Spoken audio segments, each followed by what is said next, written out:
Charlie, what is your secret to Fountain of Youth? When I was young, I was trying to shorten my life, not extend it. I was afraid that I would spend too much time at the end drooling into a cup or something in a nursing home, and I wanted to cut that part of life short. So I always ate plenty of whipped cream and animal fat and sugar and so forth. And it didn't work. I just kept living and living and living.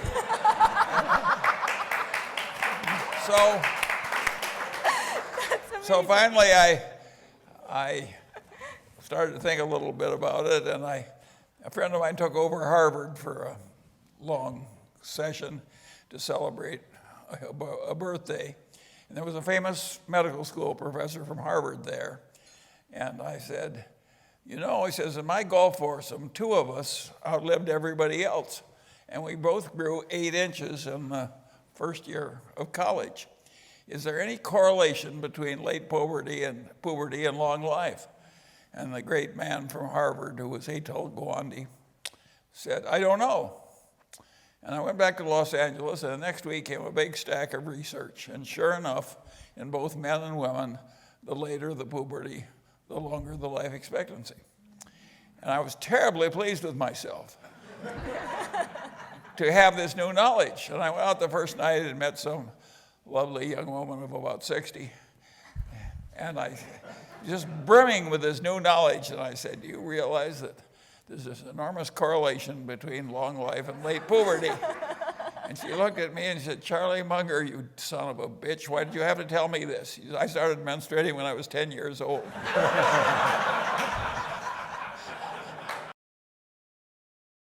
Charlie, you and Warren have always taught us to be fearful when others are greedy and be greedy when others are fearful. 2020, are you fearful or greedy? Well, I don't consider this a time when an idiot could get rich just by doing practically anything. And of course, there's a lot of idiocy going on at the moment and misbehavior. So And it always creates danger for the unwary. So Stewart, are you fearful or greedy at this time with your investments? I'm beyond fearful. Maybe I'm exaggerating this, but I see a lack of responsibility in investing both in the public and private area and with the governments around the world. Basically, my belief was we're subsidizing the economy. It's going to come back to haunt us. Mayor, are you fearful or greedy? I'm always greedy. I'll tell you what I did in 2008, other than talking to Charlie, but I did the same thing I did in the mid-'70s. I'd look at the smallest companies and then say, is that company going to be around in 5 years? It may be selling for 3 times earnings, but it probably may not be around in 5 years. But if I think it's going to be around in 5 years, I grab it and I buy it, and I buy as much as I can. And it worked. Charlie, you've said that if you take out the handful of companies like you were mentioning from Berkshire Hathaway, the return would be pretty much average. When you're making those investment decisions, especially those critical investment decisions, you and Warren, your partner Warren Buffett, had such legendary partnership. Do you guys have disagreements, and how do you make those decisions? We never have an unpleasant disagreement. Occasionally we start from the same facts and have slightly different views, and we solve our problem in those occasions by doing it his way.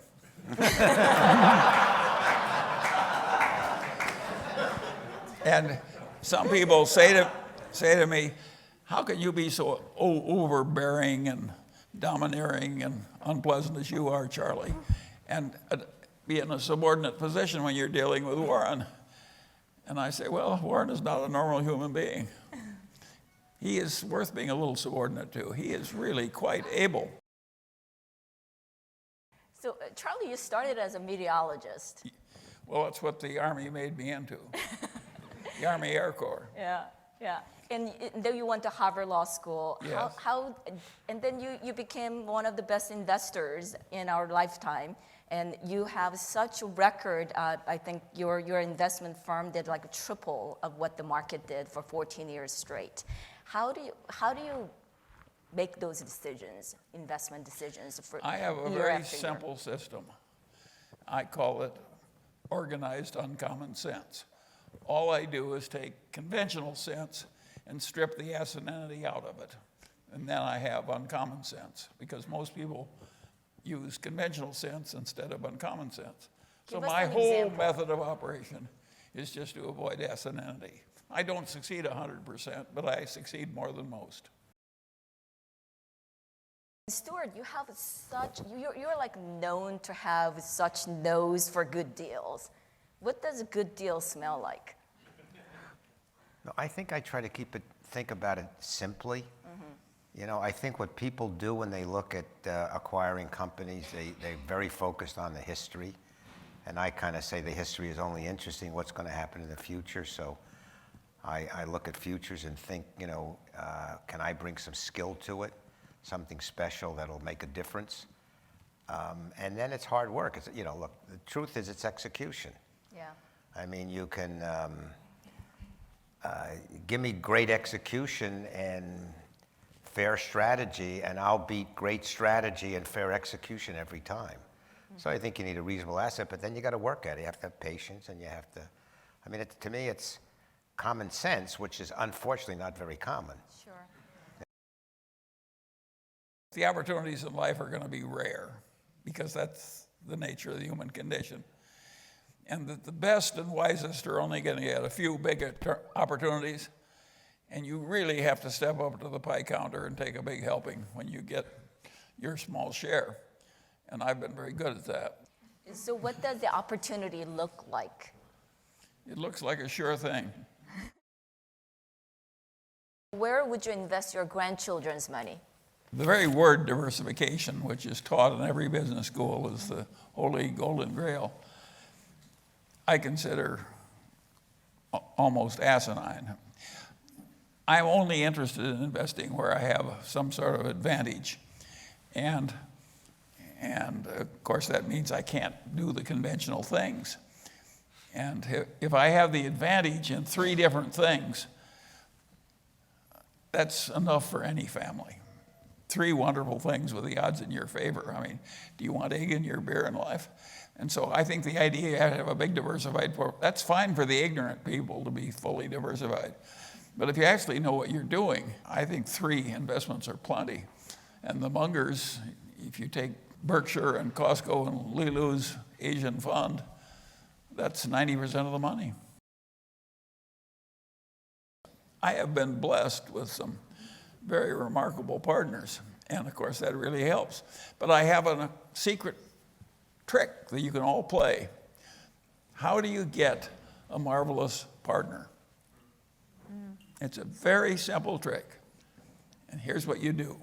You deserve a marvelous partner. By the way, it works in marriage too. It's a very simple formula. That's very, very wise. Thank you.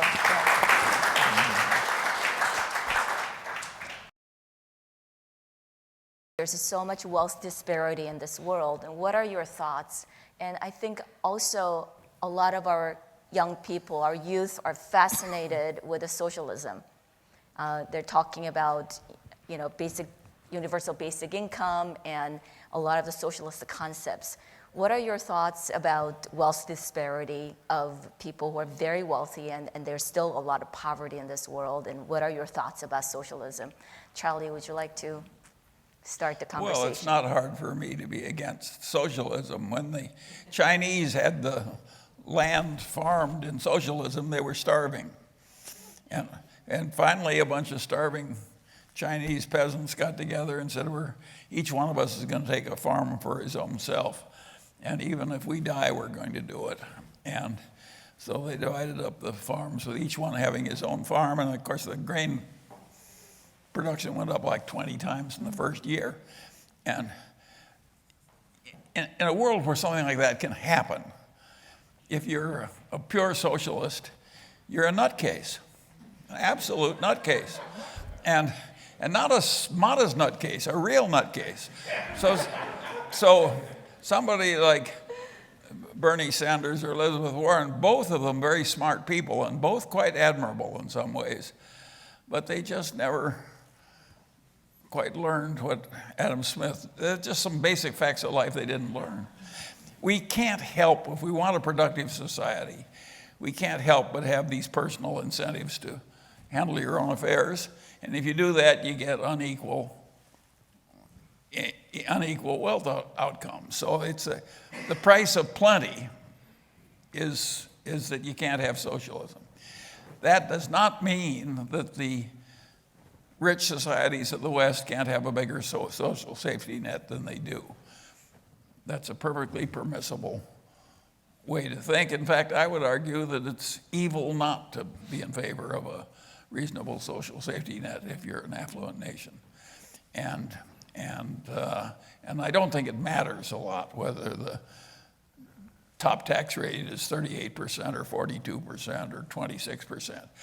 I think when you get income taxes 60, 70, 80%, you get total perverse behavior and you start hurting the economy. Mm-hmm. So even if it would serve your sense of equality, what it'll do is reduce the amount people are eating. So I think it's pretty simple. And of course we've got to have capitalism. And of course somebody like Bernie Sanders or Elizabeth Warren is a little nuts. And they've got high IQs too. But one thing I've noticed in a long life is that you can be a perfect nut with a high IQ.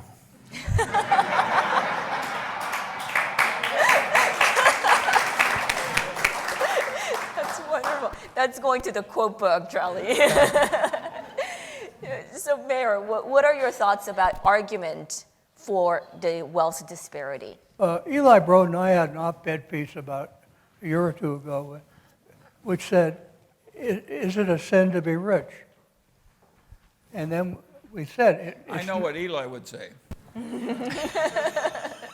Well, I'm not going to ask you.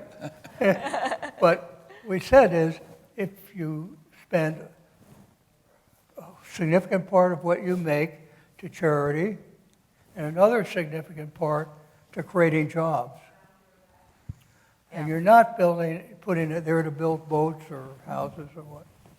What do you think? Well, it makes the economy run by creating jobs and spending more money by making more money. Okay, what would Eli say, Charlie?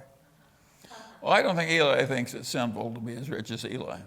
Well, he has done a lot of leverage philanthropy. I believe in that, but... Well, the thing wonderful up here is all of us have put large amounts of money into charity. I'll tell you something else. Each of us in the end are going to part with it all.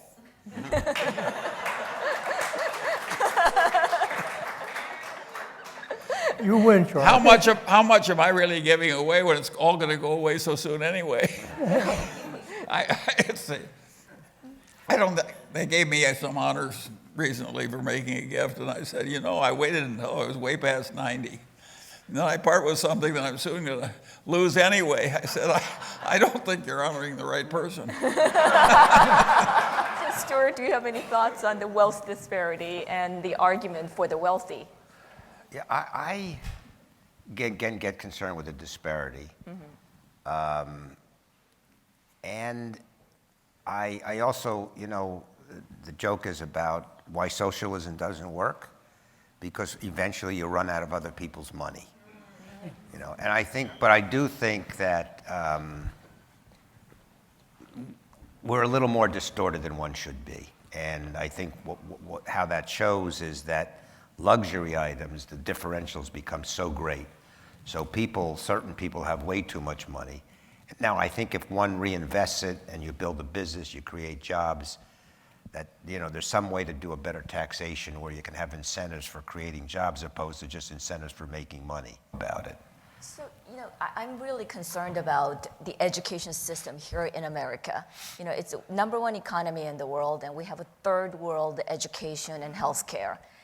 Are we done as an America being the #1 country in the world, are we, like, it's like all modern civilizations that, passes a torch from Athens to London to all the other countries.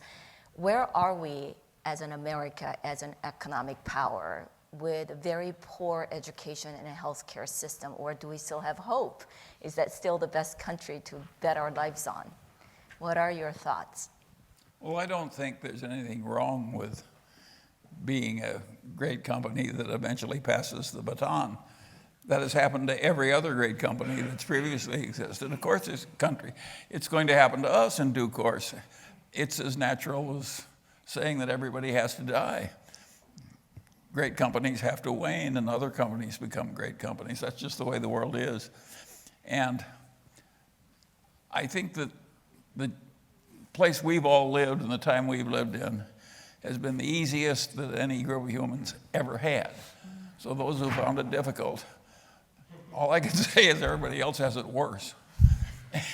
It's been a very easy period based on what our ancestors had. Imagine having half your children die in your presence, which happened to like all previous generations. Think of the agony that that causes. And there's just all kinds of agonies like that. I was reading a biography last night of Winston Churchill, another one, and it described the death of his mother. You know how Winston Churchill's mother died? She fell on the stairs. This will please all you old people. She broke her leg. In the course of fixing her leg, they got it infected. In the course of cutting off her leg, because it was infected, they mishandled it in some way, and an artery burst, and she bled to death. And that was just routine in the old days. People died needlessly, and what was she, 50 years old or something like that? And just unbearable agonies. And of course, so we had this enormous wealth creation in our lifetimes, and in the best country in the best place. I mean, we really had it the best. It was still pretty hard at its worst moments, as we can all attest. But I don't think you should worry about the fact that some other country is going to be more powerful. Of course that will happen. And hell, but after I was dead, I don't think it's going to bother me very much. Okay, so we're safe. What do you think, Mayor? Well, I think California is the wealthiest and the most difficult one to live in because the taxes, the cost of the atmosphere, the cost of gasoline, of everything is crazy. And sure, we're getting wealthy people from other countries are coming over here regularly, particularly the Chinese and others, but I really fear in the long run how we're going to do here. Now, what I tell everybody, I'll be 89 next week. But congratulations, happy birthday. Cheer up, I regard you as one of the rising young men. Okay, so you're 90. He's 94, I think. 95, right? 95, yeah. Yes, he just turned 95. Yeah, and you have amazing skin. Well, I want to get your skincare, Charlie. I don't know what you have on your face, but you have amazing skin. Well, if you're fat enough, the wrinkles don't show. What I advise people, if you're 50 years old, you ought to think of moving someplace else. If you're as old as I am, stay in California and have fun with whatever wealth you have. Yeah, well, thank you. Stewart, what are your thoughts? Look, I think our education is sort of bifurcated. That we have the best universities in the world. Yes. But the problem with that again is that there's more people who want to go and less people who can go to the best universities. Right. And they don't turn in smart at 17 midnight to go to our universities by having bad K through 12 education. And that's going to cause more of this differential between the wealthy and the poor because the we're wealthy... a knowledge economy. Well, knowledge, and I mean, again, what you see now, But what we've seen is if you give, but you can create good education, and we've done it in the Central Valley, and that's one of the things I'm most proud of. And we've, in our charter school, and again, I give Linda credit for this, in our charter school, we have like over 80% of the kids, and these are first generation kids not selected, and over 80% are going on to a 4-year college. And the other thing is, and we give scholarships to all these kids that graduate our charter school, and we get them into good schools. I mean, we've had kids to go to Harvard and Duke and University of California, and I mean, they do well. And out of that, the other thing is I think over 70%. So what is it? 75? 75% of our kids finish the 4-year college in 5 years, which is unheard of. This is first generation kids. So what I'm saying, this can be done. It just takes a lot of effort, and it's not just money. It's not the money. It's really understanding. It's running it like a business, and so we've focused on that. So that can be done. However, the problem is those opportunities aren't available for all. I mean, in the inner city, it's selective, and I don't have the answer, but it's certainly a problem. But as far as us not being, I agree with Charlie, it's not that important to be the #1 country in the world, and it will cycle. Mm-hmm. And we've been in it for a long time, and again, I don't know how we think we can, over the long term, compete with China, who has 4 or 5 times the number of people. Sure. And I've had a lot of experience. I've been doing business in China since 1985. We had factories there. And let me tell you, those people work hard, and their expectation against what they're willing to do to make it is much different than what's happening here in the U.S. Well, how do you feel about our governor saying that he's going to vote to have that charter schools are not allowed in California? Well, hopefully he won't do that. He's told us he won't. Now, let's see what happens. I would think it'd be a terrible thing. Yeah. Okay. I mean, that was before he was elected. Yeah, well, teachers' unions are so powerful, Yeah. so he had to do it political reasons. So since we're talking about politics before the dinner, let's finish the politics conversation. I think, Charlie, that's your favorite subject. It's not my favorite group of people. So, our president says that he is doing this not so very eloquent tweets by saying there's so much fake news, there's biased media, and that's the reason why he is using Twitter as a medium to communicate.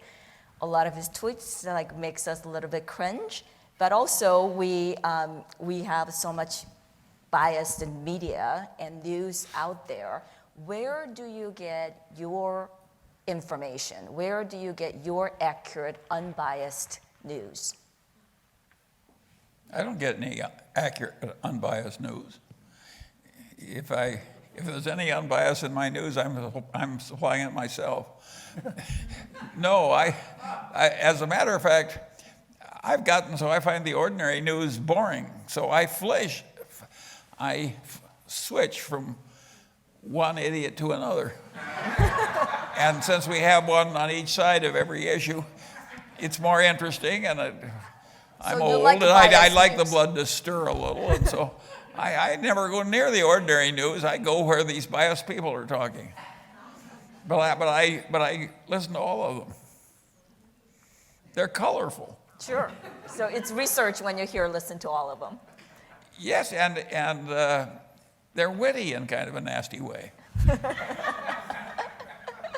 I imagine calling Elizabeth Warren Pocahontas. You may not like Donald Trump, but he has a genius for rhetoric. Nobody has ever done more damage to another human being with one little pet name. Pocahontas. What is the best advice that you've received, and can you share that with us? Well, I think if you can invest and compound that investment, you make 8% and you take 4% and put it into the next investment, which is not easy. The best thing I can say is treat your employees in a holy way, in a beautiful way. Expect them to work hard, but also make sure that they do well. Thank you, Mayor. That's great advice. Thank you. Charlie, I'm sure you have. Well, I think I have an everlasting recipe, and that is to cope with whatever comes and work very hard at being rational. I really think if you talk about evil and mischance in the world, more trouble is caused by stupidity than is caused by malevolence. And so working constantly on the stupidity side of things is hugely constructive, and it's fun too. There's so much asininity out there, you can go on. And it's kind of fun to bat it down and serve the rational outcomes. So I think if you just cope with what comes and try and be rational all the way, that's all it's given us to do. Thank you. Stewart. Yeah, I think a bit of advice that I had that I try to look at is everybody's always looking at the upside. And I found that, you have plans and the plans never work, okay? Sometimes they're better, sometimes they're worse. But I think the important thing is you worry about the downside. If you don't lose any money in any investments or businesses, that's a big benefit. I mean, if you make 15%, it's great, but if you make 7%, it's not so bad. But if you lose 20%, it's very hard to make that up. So when I look at a deal, I say, okay, I understand the upside. Tell me about the upside. That's interesting. What's the downside? What's the worst that can happen within reason? And that's what I look at to make sure that you don't get burned. And I've been burned, but hopefully not too often. We have learned so much today. We have been so inspired through your wisdom and everything that you've shared about your wealth, your life, and your stories. So thank you so much for being here today.